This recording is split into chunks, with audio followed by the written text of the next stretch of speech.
Hello friends, अगर हमें याद हो तो पिछले साल 2019 के स्टार्टिंग में गोल्ड के 10 ग्राम की कीमत लगभग 31,000 के अराउंड था। लेकिन अगर आज की डेट में हम देखेंगे तो करंटली ये 54,000 के करीब ट्रेड कर रहा है। तो अचानक से इतनी तेजी एक सालों में 50% से ज़्यादा का रिटर्न गोल्ड ने दिया है, तो इसके पीछे की वजह क्या है? इस वीडियो में हम बात करेंगे किस तरीके से गोल्ड ने पिछले कई सालों से परफॉर्मेंस दिया है, किस तरीके से उसके प्राइस में उतार चढ़ाव हुआ है हिस्टोरिकली, और वो कौन से फैक्टर्स होते हैं जिनकी वजह से गोल्ड की कीमतें ऊपर या नीचे जाती हैं। साथ के साथ देखेंगे कि इस करंट लेवल से आगे गोल्ड के प्राइसेस में क्या चेंजेस आने वाले हैं, उसको लेकर जो वेरियस रिपोर्ट आए हुए हैं उसको भी हम देखने की कोशिश करेंगे। अगर हम गोल्ड के हिस्टोरिकल प्राइस मूवमेंट को देखेंगे तो पिछले 50 सालों में 1970 से लेके 2020 तक 3.3% का रिटर्न दिया है डॉलर के टर्म्स में। वहीं रुपीस के टर्म्स में 8.8% का कंपाउंड एनुअल ग्रोथ रेट दिखाया है। अब यहाँ पे देखेंगे तो डॉलर और रुपीस के टर्म में काफ़ी बड़ा डिफरेंस है। उसकी वजह है कि पिछले 50 सालों में जो यूएस की इकॉनमी है काफ़ी स्ट्रांग हुई है और उसकी वजह से उसकी करेंसी डॉलर भी मजबूत हुई है। वहीं पे डॉलर के मुकाबले जो रुपये की कीमत है वो काफ़ी डिप्रिसिएट हुआ है, काफ़ी घटा है। तो इसकी वजह से हमें जो है रुपीस के टर्म्स में ज़्यादा रिटर्न देखने को मिल रहे हैं। और इंडियन मार्केट के कॉन्टेक्स्ट में बात करेंगे तो ये फिक्स डिपॉजिट से भी ज़्यादा का रिटर्न होता है, क्योंकि फिक्स डिपॉजिट पे 8% का रिटर्न मिलता है। अब यहाँ पे ये जो ग्राफ है वो डॉलर और आउंस के बीच में रिप्रेजेंट हो रहा है। एक आउंस में 28 ग्राम गोल्ड होता है और यहाँ पे डॉलर में बात करने का एक स्पेसिफिक रीज़न है, क्योंकि दुनिया भर में जो गोल्ड की कीमतें होती हैं वो डॉलर के पे काफ़ी ज़्यादा डिपेंडेंट होती हैं, यूएस की इकॉनमी पे काफ़ी ज़्यादा डिपेंडेंट होती हैं, जो कि अभी हम आगे इस वीडियो में समझेंगे। और अगर हम देखें हिस्टोरिकली तो सिर्फ 2019 से ही गोल्ड की कीमतें डॉलर के टर्म्स में 40% से ज़्यादा बढ़ चुकी हैं। उसके पहले देखें तो ऐसी तेजी आई थी 2005 से लेके 2013 के बीच में, जहां पे $250 एक आउंस गोल्ड की कीमत यहां से बढ़ के $1900 तक हो गया था। यानी उन 8 सालों में ही 7.5 गुना बढ़ा था। फिर से अब देखें 2008 में एक ग्लोबल फाइनेंशियल क्राइसिस आया था, जहां पे यूएस की इकॉनमी रिसेशन में चली गई थी। और उस 2008 के बाद से अभी 2020 में लगभग 12 सालों बाद फिर से यूएस की इकॉनमी रिसेशन में जा रही है।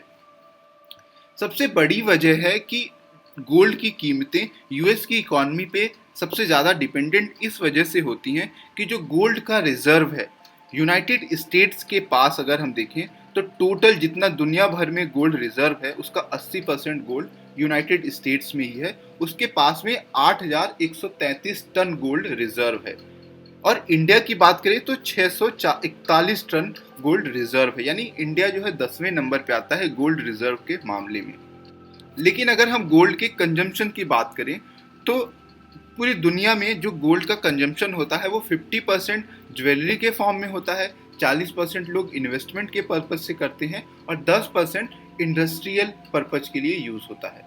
और गोल्ड के मामले में बात करें तो ज्वेलरी के मामले में इंडिया सबसे ज़्यादा ज्वेलरी के फॉर्म में गोल्ड को कंज्यूम करता है। अब बात कर लेते हैं किस तरीके से पिछले 10 सालों में स्टॉक मार्केट ने और गोल्ड ने इन्वेस्टर्स को रिटर्न दिया है। अगर हम बात करें तो पिछले 2010 में अगर किसी ने 1 लाख रुपए का गोल्ड खरीदा होता तो उसका जो अब वैल्यू है वो 2,40,000 का हुआ होता। लेकिन अगर उसने स्टॉक मार्केट यानी सेंसेक्स में इन्वेस्ट किया होता तो इन पिछले 10 सालों में उसका जो इन्वेस्टमेंट था वो 2,30,000 हुआ होता। अब यहाँ पे ये बात इम्पॉर्टेंट है नोट करना कि हम तब कंपेयर कर रहे हैं जब गोल्ड अपने पीक पे है, 40% एक ही साल में राइज हो चुका है। वहीं इसके उलट जो स्टॉक मार्केट है वो डाउनग्रेड हुआ है, बहुत तेजी से नीचे आया है इस कोविड-19 पेंडेमिक के बाद में। अब बात करते हैं कि गोल्ड की कीमतें क्यों इतनी तेजी से बढ़ रही हैं और क्या वो फैक्टर्स होते हैं जो गोल्ड के प्राइस को अफेक्ट करते हैं या प्रभावित करते हैं। जब भी कोई क्राइसिस आता है तो जो स्टॉक के प्राइसेस होते हैं या बॉन्ड मार्केट होता है वो निगेटिवली इम्पैक्ट होता है, क्योंकि स्टॉक के प्राइसेस बहुत ज़्यादा गिर सकते हैं। कभी कभी अगर उस कंपनी के साथ बहुत बुरा हुआ तो स्टॉक के प्राइसेस कभी भी वापस नहीं आते हैं। लेकिन गोल्ड में इन्वेस्टरों को ये पता होता है कि गोल्ड की कीमतें कम हो सकती हैं, बढ़ सकती हैं, लेकिन पूरी तरीके से इसकी वैल्यू कभी भी डिस्ट्रॉय नहीं होगी।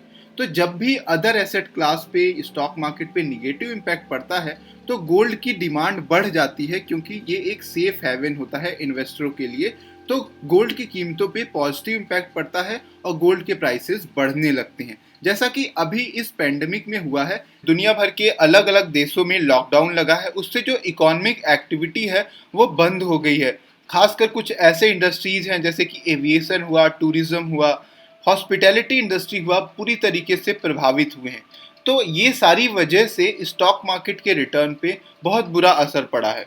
और आने वाले टाइम में भी ऐसा नियर टर्म में स्टॉक के प्राइसेस बढ़ेंगे या शेयर मार्केट एक अच्छा रिटर्न देगा, ऐसा होता हुआ प्रतीत नहीं होता है। तो उसकी वजह से भी गोल्ड के प्राइसेस जो हैं बढ़ रहे हैं। और जिस तरीके से इकोनॉमिक एक्टिविटी में डिस्ट्रप्शन हुआ है, दुनिया भर के जो सेंट्रल बैंक्स हैं वो इंटरेस्ट रेट को कम कर रहे हैं, जिससे कि इकोनॉमी को फिर से रिवाइव किया जा सके। और हमेशा से एक थंब रूल है, जब भी इंटरेस्ट रेट कम होता है गोल्ड के प्राइसेस ऊपर जाते हैं। ये एक सीधा सा रिलेशन है गोल्ड के प्राइसेस और इंटरेस्ट रेट में। दुनिया भर के सेंट्रल बैंक्स इकोनॉमी को रिवाइव करने के लिए, जैसे कि इंडिया का आरबीआई या यूएस का फेडरल रिजर्व, सभी ने देखें तो इस साल जो है सभी मेजर जो सेंट्रल बैंक्स हैं सभी ने अपने रेट को, इंटरेस्ट रेट को कम किया है, जिससे कि लिक्विडिटी यानी मार्केट में पैसा जो है बह सके, लोग जमा ना करें।